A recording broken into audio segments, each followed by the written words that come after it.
with me Jerry Namorin. He is an entrepreneur and done some exciting work, and we'll hear more about what he's done. But I'm going to start with my usual first question here is, what's your earliest memory of money? Sure. Earliest memory of money. So I grew up in Haiti. Yeah. I think I mentioned that to you. And my earliest memory of, I guess, making money, I'd call it, was my parents would, mom would give me a small allowance to go to school to buy lunch. Okay. And instead I wouldn't buy lunch, I would go and buy patties from this bakery. Yeah. And come back and sell it for like twice the price. Right. Okay. And okay. So it was better than what they could get at the school. So. Yeah. So I mean, I would sell it. Actually, I'd sell it back. Because we live right outside of the city. Yeah. The heart of the city, and so I would sell it. And my mom had like a small bodega type. Yeah. So I would sell it in her store for like twice the price. Oh wow. And so my earliest memory of making money or of money is, sort of doing this arbitrage of a location arbitrage in a way.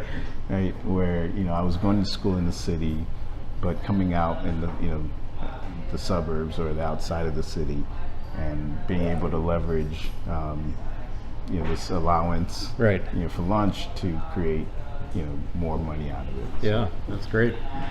So what did you spend that money on? Honestly, I don't even know. Probably buying oranges and mangoes. Right. Great. So how did you end up going from Haiti, if you're born there, or how did you end up coming to the U.S.? So my father had been here for a while, and so he would go back and forth.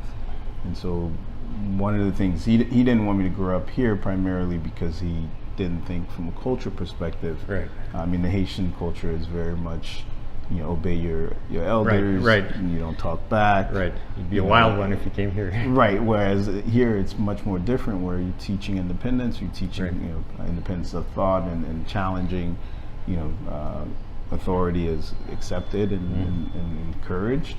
And so he didn't want me to grow up here initially, but in '91 the Aristide was overthrown. Country started going into chaos, and then it was at that point that he felt it was time for at that point I moved here when I was 10, so I was 10, and so I was 9 when the coup d'etat happened, and I was 10 by the time we moved here. And he just felt. So the whole family came? So me and my mom. Okay. My dad had already been here. He'd been going back and forth. So. Yeah. All right. And so eventually you found your way into investment banking. So how did someone who grew up in Haiti become an investment banker? Yeah. Well, growing up, actually, my dream was to be Jerry Maguire. Oh yeah. So I actually have a dual major in finance and sports management. Oh wow. But in which sports were you? I interned with a sports agency that did mostly NFL players. Okay. And so, but I mean I love sports in general. Yeah. That's what was part of the drive. In high school, I would always be reading either the sports page or the business page section of the paper. That's right. And so for me, I learned math by figuring out baseball batting averages. Batting averages. So I mean, I would read cover to cover both the business section and the sports section of the newspaper. To the point where sometimes it would infuriate some teachers because I would You're sitting sort in of in class like reading some of it. But it was. I've always been passionate about business. I've always been passionate about sports, and I saw being a sports agent as like a combination of those two. Right. I was lucky enough to have the opportunity to intern with a sports agency, and during the senior year of college, and decided that wasn't going to be the path. And then I'd already interned in the past with Tyco International at the time, and so I was able to go back afterwards and start, after graduating, start my career there. Again, knowing that, having been reading a lot of the business section, it was always about M&As. It was always about some company raising some insane amount of money to do expansion and doing this and that. And so I've always, and I had a finance major undergrad, and so I always thought if you're going to learn finance, if you're going to be at the top of your profession, in some ways, being on Wall Street represented that. Right. And so I've always wanted to work, at the top of the profession and learn from the best and learn the real fundamentals of finance and learn how, both companies, acquire others, how companies finance themselves, what are the strategy behind those things. And so I started my career in the corporate finance group at Tyco, and then decided to go back to business school, and then after business school went on to Wall Street. It's a completely different thing than I'd ever imagined. As a kid growing up in Haiti, what's Wall Street? Right. I don't even think my parents understood what the heck I was doing. Right. It's sort of all intangible. Exactly. They can't really place it. I mean, I was supposed to be a doctor, lawyer, architect, or engineer. Right. Those are the list that was provided. As for any kid who shows some sense of ambition and intellect. Right. So, how did it feel for you being in that environment, having come from a place that didn't have as much? And I imagine you saw amounts of money that you'd never imagined before. And I think Wall Street does a few things.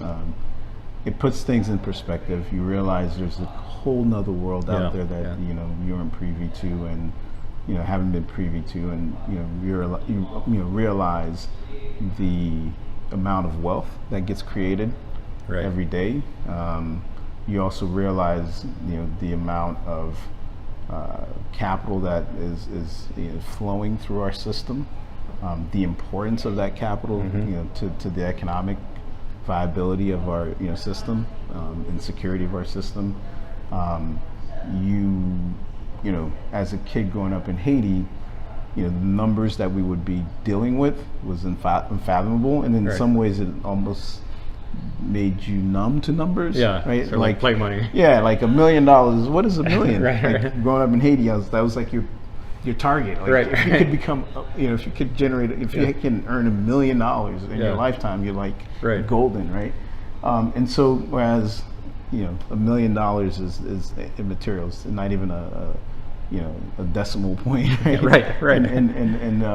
In the banking world. And so I think it just changed perspective. It changed my perspective just in general of what's possible, what's out there, learning more about our system and capital flows and capital formation and wealth creation and businesses, how business gets valued, how how you think about it strategically from a financial perspective, and so that and it changed my life in many ways, and it was the catalyst for LendStreet.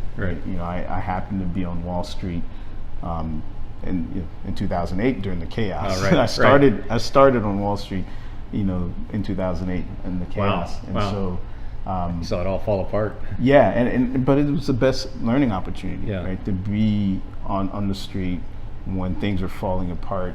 That's when the best of the best sort of rise. That's when the more thoughtful solutions are provided, the deeper conversations are being had. And so, I always feel like you learn a ton during times of chaos. And that was the case with Tyco, having been there when Kozlowski was there, and then you know how to pick them, right? Somehow, some way, like I will say they were the best learning experience. Being and also sort of give you perspective on chaos and managing it and knowing that you can get through it. Were there any things your experience on Wall Street that upset you, or you felt were wrong, or didn't fit with your values? Look, I'm a capitalist in a way, but I believe in responsible capitalism, right? Meaning I believe capitalism should work for everyone. I'm much more of a stakeholder driven, Right. mindset, stakeholder capitalism mindset versus just bottom line shareholder mindset. Yep. I think when you look at Wall Street, to be honest, I felt, you start seeing the amount of wealth.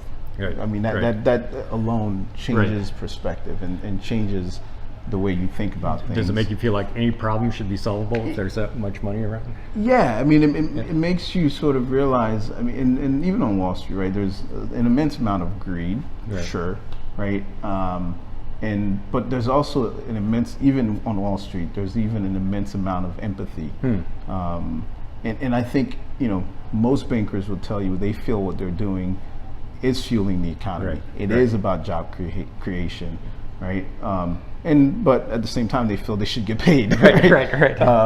And so, I think in some ways Wall Street has earned their, the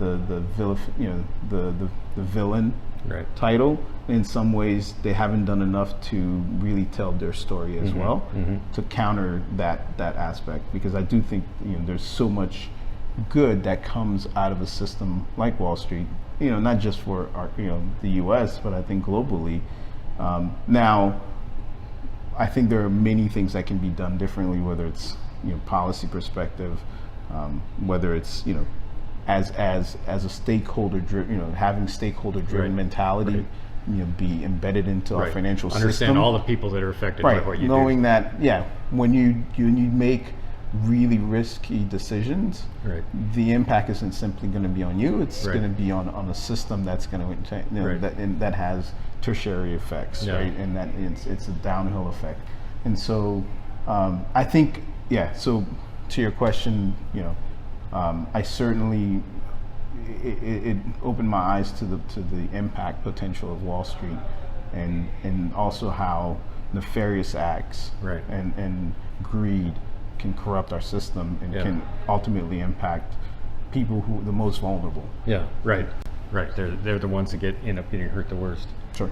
And when I think about the good of banks and investment, I try to think of the Bailey Family Savings and Loan from It's a Wonderful Life. That that it's something that makes a community grow and it should. And it should, right? Creates opportunities. I think for people. all business should be about, I don't believe in a zero-sum game. Right. I do believe in competition. Yep. And I do believe in being the best at what you do and winning. But I think, and I do think competition is good for the economy. So, but that's because I don't believe it's a zero-sum game. I believe competition forces innovation. It forces better products, better customer service.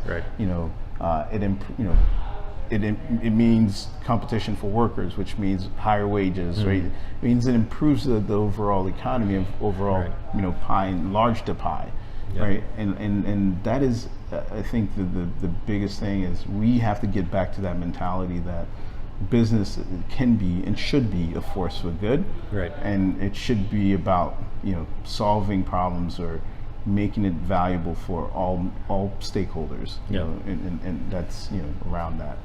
So then you left all of that and left the salary too that you're getting and the bonuses, and you started something up. You went back to being the entrepreneur again. Yeah, I often will say that I'm the recovering banker. But I always knew I wanted to do something. I never thought it would be greenfield. I've always envisioned owning a business and running a business and managing it. The 2008 crisis wasn't just impacting commercial or big businesses. It also obviously was impacting consumers. On Wall Street, we're solving the problems for the big commercial businesses. On the consumer side, you just had a bunch of predatory players who, instead of helping the consumer get out of those issues, get out from under those issues, they were more so taking advantage of them. And they got their bonus, and that was all. And they got paid, and it was good. And so I just thought, how do we create, some, sophisticated solutions, comprehensive solutions that were more transparent, less extractive, not even more transparent, that are transparent. Right. Because I don't even think it's a relative thing, right? That's Yeah. transparent, that's non-extractive, and that is comprehensive, and that is a win-win-win value proposition for the stakeholders. Right. And so as I've read more and more about consumers who are in financial distress, who are dealing with delinquencies and trying to figure out their financial lives, trying to figure out ways to rebuild their financial lives, and reading about how these other players were taking advantage of them, I just thought, I had just done a project where we helped a major business buy back its own debt, and so effectively restructure its balance sheet. And so I thought, why can't we do the same for consumers? Why can't we create a sophisticated solution? Because they're the ones left out of the solutions. Exactly, right? They're the ones that don't have sophisticated, players creating solutions for them. And so, I wanted to create a company that was creating, sophisticated solutions to help consumers rebuild their financial lives, but also help improve this financial system and improve the risk, or minimize the risk, and improve the security of our financial system broadly. So explain to me how LendStreet works. If I'm a consumer who got overextended, and my credit rating shot, and I can't move because I can't get money for anything, how does LendStreet help me? Yeah, so when consumers in financial distress, creditors typically are willing to provide a discount or negotiate a settlement, but they usually want a lump sum or a short-term payment plan. And unfortunately for most consumers, as you might have, as you know about the stats in the U.S., nearly half of Americans can't come up with $2,000 within 30 days. Right. And another, stat is that they can't even come up with $400 to deal with an immediate shock. Right. And so, someone who owes $30,000 isn't going to be able to come up with $15,000. And to start the process in 30 days or over 5 months or 6 months. Also, they probably lack the sophistication and the knowledge of how that whole market works, so they don't know what they qualify for. Exactly, they don't know. They don't know what they qualify for. They don't know how to engage. And quite frankly, they're also in a state of mind that where they don't have the capacity to even do that. So thinking through that, and thinking through what are the options available to those consumers, right? And you have debt consolidation, which gives them a loan to consolidate old, the original debt. Most of those consumers wouldn't qualify for that. Right? It's not a real solution for them. Then you have debt settlement. Actually, you have credit counseling. Right? Credit counseling help them negotiate an interest rate down, but it doesn't change the principle, so it doesn't really move the needle for them on a payment basis. So yes, they pay less interest over time, but it doesn't give them the immediate relief they're looking for. The regular payments they have to make. It doesn't give them a significant relief up front. And then you have that settlement, which provides the payment relief, because ultimately they'll negotiate down the debt, and reduce the total principal. And so you get both the payment relief and you get the debt relief. And so that became, a solution that a lot of people were going to. But unfortunately, prior to 2010, there was a lot of fraudulent activity in that space. 2010, there's a new regulation that requires them to eliminate their ability to get their fees up front until they negotiate the debt. And so, and then lastly, you have bankruptcy. And bankruptcy is, as we all know, is a scarlet letter. It not only impacts you today. Yes, it helps you reduce your debt, eliminate some of your debt. But it has a scarlet letter that it carries, and all you can do is run for president after that. This is true. Touche. Right? But if you are not the president, typically you have more to answer to, right? I mean, you usually will get, in every questionnaire that you get, you'll get asked, have you ever filed for bankruptcy? And it doesn't just impact can you get access to credit, it also impacts where you can live, Where you can work. where you can work, Yeah. you know, the functions you can work in, and so forth. And so what we set out to do was, you know, take the best of each of those things, right? The best of debt consolidation. What the debt consolidation does, what it allows you to take a loan from someone else, right? The best of credit counseling. What does it do? Make sure that you can, you know, there's transparency Right, to the you creditors. understand the whole process. Right, you understand the process. There's some coaching and, Right. and you know, the best of debt settlement, which is the ability to reduce your principal, reduce your debt, and reduce your payment so that you can actually afford it. And then, you know, the best of bankruptcy, right? In the sense of like you have visibility. It's short, right? It means Right. short-term process. Right, you negotiate with your creditors within a certain period of time. You know exactly how much you Right. owe, and you know, and finalize that.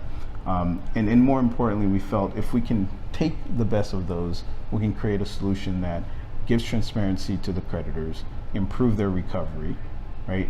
So make it more attractive for them to engage and Right. provide that relief to the consumer. On the consumer side, it really helps them, you know, get the relief they're looking for, both on the payment, but also the principal side, but also give them the ability to rebuild their financial lives. And we strongly believed in that. And so what we do is we provide, you know, we work with partners that will negotiate the debt down for the consumer, and we Right. provide the consumer with a loan to pay it off. Huh.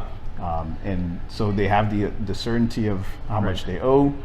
It, you know, it eliminates all the collections, or at least the accounts that we structure. Right. It removes those collections off of their credit report, Right. or shows up as being paid as Right. agreed or Right. settled. Yep. And what we're seeing is, as a result, consumers' credit scores are improving, you know, by 80 points within 12 months, and by over 100 points within 18 months. Wow. Wow. So So what, if I were in that debt, what I would get is all those debts that I had yeah, would be gone. I'd have one debt with you, exactly. but it would be hopefully at a lower interest rate, or Lower interest rate, and longer a time and longer pay, time so lower period, so I have to payments. pay Lower less each payments. month. Exactly right. Okay. So you got this bright idea for business. I'm going to take all these people that can't pay their Yeah. their money back, and those are going to be my customers. Right? Yeah, yeah, and you know, it was tough, right? Yeah. We're coming out of a recession, and that was blamed on subprime, and you're telling investors, both on the lending side as well on the equity side, that we're going to create a business that's going to create value, you know, but we're Right. going to lend Right. money to a customer segment that is currently delinquent, right? Yeah, And so yeah. they're looking at you Right, like, right. are you Yeah. crazy? You did Are go you to business crazy? school, right? Right, yeah, you know, it challenges everything we Right. believe in. And so, but our belief was, you know, that customer who's looking for that solution is naturally a better customer. Yeah. And it has proven to be the case. We ran a pilot. Took us some time to get off the ground, but we ran a pilot to prove that. We got a bit more capital, you know, continue to grow the portfolio, and then we got more capital, and we built the infrastructure, and then we just got some more capital now to actually great. accelerate it. So how many customers are you working with now? When did you Yeah. start, actually? So we launched in 2013. Okay. And we've now done close to about 12 million in loans. Wow. And we just raised 117 million to now really scale it. Right, right. So, That's great. That's great. So what drove you? I mean, you talked about the desire to run your own business, but when you choose your business, it's for these people who have been sort of forced out of the system, or Yeah. who have been hurt by the system that you were working in. I know you saw an opportunity there. Was there also some sort of heart pull or soul pull Yeah. to what it was? Yeah, I mean, for me, you know, again, growing up in Haiti, you have a different perspective, right? And coming here, being an immigrant, you know, I saw firsthand, like when my mom, when she bought her car, the interest on the car was more than the car was because she's got no worth. credit history. Exactly, Yeah. right? Yeah. And so, and then, you know, family members who dealt with debt problems, you know, parents, you know, working 2-3 jobs, you know, trying to play whack-a-mole with bills and debt, right? And so what I learned from that experience, one, it was a personal experience that I had that I knew and understood, but what I learned was the big aha was like, these people want to pay. Right. Right. Like my parents wanted to pay, my family members wanted to pay, my the neighbors wanted to pay. Everyone that I've known that were dealing with that, they wanted to pay.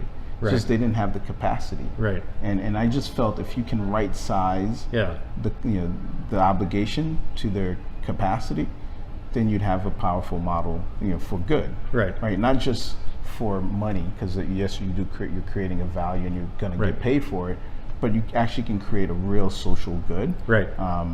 By helping these individuals, make good on their obligations, albeit at a discount, but make good on that obligation, feel good about themselves, and then rebuild their financial lives. And rebuild their financial lives. So it's interesting. It's people who have been sort of trapped by the financial system, or sort of enslaved by it almost. Yeah, and they overbanked, as I would call them. Yeah, but then. So financial tools have put them in this problem, and then you create a new financial tool that helps them escape that problem, and it sets them free again. Yeah, that's cool. Yeah. And the hope is that they don't go back into the old problem, right? And so it's our job now to figure out tools and solutions to help them, stay on the narrow path and forward. That's great. So tell me, what's the best financial investment you've ever made? I'll tell you the best financial investment I would have made, and I didn't make. A couple of them. Because I didn't have money. But Facebook when they came out, Google when they came out, and Amazon most recently. Last 3 years. Now that I'm in the tech world, and it's just like you look at Amazon, you're like, holy cow! Like the potential for that business and what back when they were losing all that money. But he had a vision. He had the thing that I think all three of those businesses had. You had founders who had vision. Google. I remember when Google, when I really believed or was like, I want to invest in Google, they bought a satellite. You're like, what the heck does Google need with satellite? Well, that became Google Maps. Right. And it just completely changed the way we we get around. Now you look down whenever you're walking through the city. It just completely changed. We used to have MapQuest, and you print and it would be all like sort of almost a drawn out map. Right here now you have actual grid, and you can even get images, street level images. And so I think anytime you see this sort of thinking of innovation and completely rethinking existing products to improve our lives by 10x. And it's the same thing that happened with Facebook, right? It's the same thing that happened happened with Amazon, right? His belief in the convenience of shopping and the ease of shopping and the cost minimization to the consumer, right? And he's completely revolutionized the way we shop, the way we think about shopping, and the way we experience shopping. And then add Amazon, AWS on top of that, like all of, and then his ability to see the tangential businesses that capture value from everything related to it. So yeah, I mean,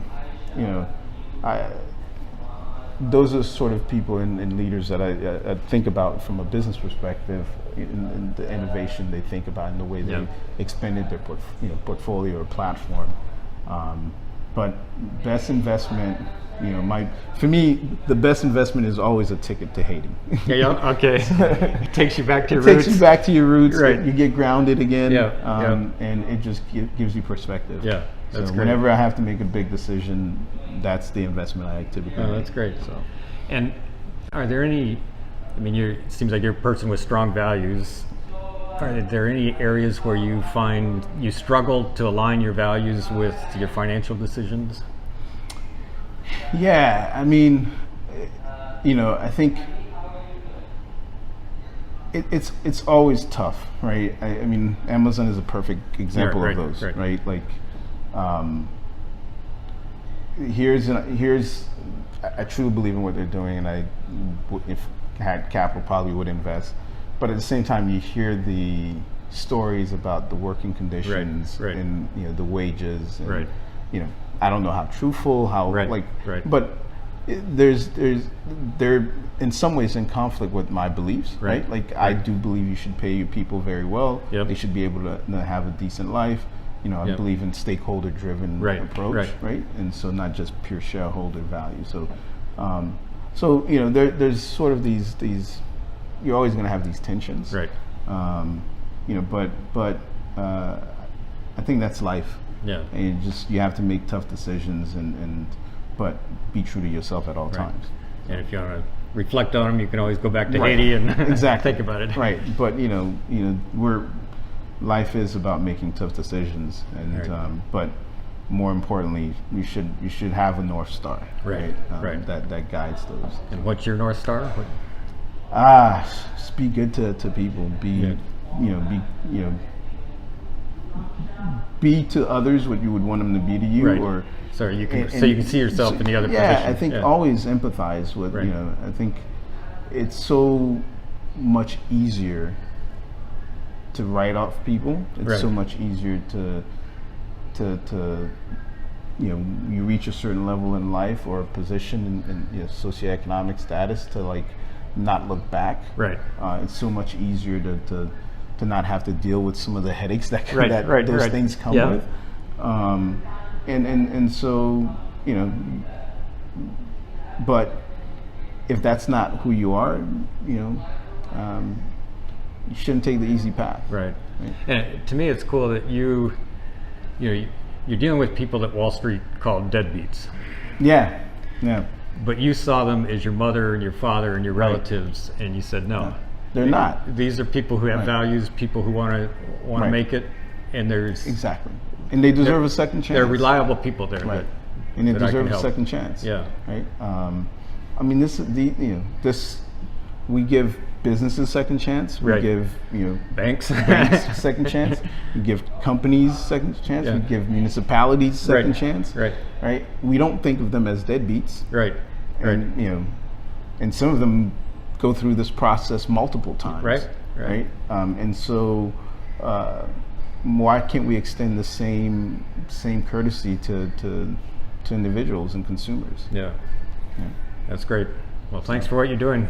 Thank you. Thanks, Larry. Hope I don't need your services, but it's great to talk to you. Fair enough. Fair enough. Thank you. Yeah. Thank you. That was great.